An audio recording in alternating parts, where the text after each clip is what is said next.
may purpose yan eh, kaya nandyan syempre umiinit to para syempre hindi mapaso yung angkas natin pag may angkas tayo, diba? Okay, syempre sound check natin.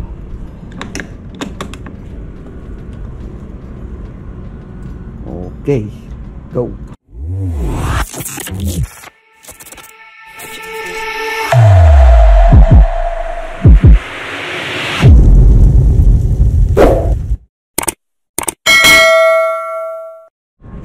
Yo, what's up guys? Ito, papakita ko sa inyo ito yung bagong na-install ko na tambutso sa Aerox natin, oh.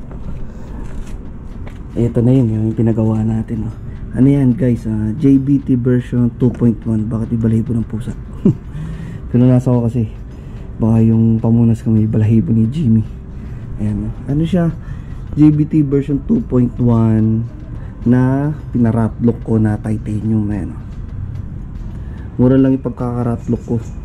Ano lang bayad ko na, parang 1.3. Solid nga yung gumawa eh, taga-antipolo. Ilalagay na lang sa description yung ano niya, kung saan tayo nagpagawa. Facebook niya lang yun eh, personal Facebook. Ayan, tapos syempre sa sound check natin. Tapos ito, nagpakabit pala ako nitong ganito. Ayan, ARM na radiator cover tsaka cap na din para matching. Ayan, syempre nakaterno sa ating YSS. Ayos na yan, okay na yan. Susunod na uli, ito susunod papalitan din natin to ng ano, yung parang alloy na heat guard, yung titanium, kasi parang mas bagay yun. Ito kasi plastic eh, tapos ito titanium ratlock, parang hindi bagay. Pero ayoko naman kasi tanggal itong heat guard, may purpose yan eh, kaya nandyan syempre umiinit to para syempre hindi mapaso yung angkas natin pag may angkas tayo, diba? Okay, syempre sound check natin.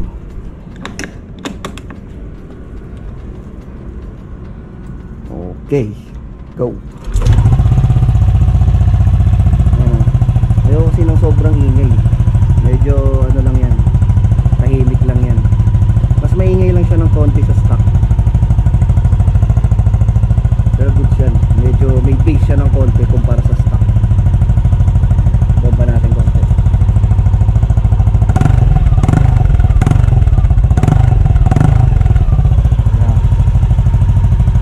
Ganun lang. Sa scooter naman kasi pangit yung sobrang ingay. Eh kung gusto ko na maingay, yun o, meron tayo mas maingay. Andun. Yeah. Tama lang yung ganito para lang manotice tayo ng mga kotse sa paligid pagka yung presyo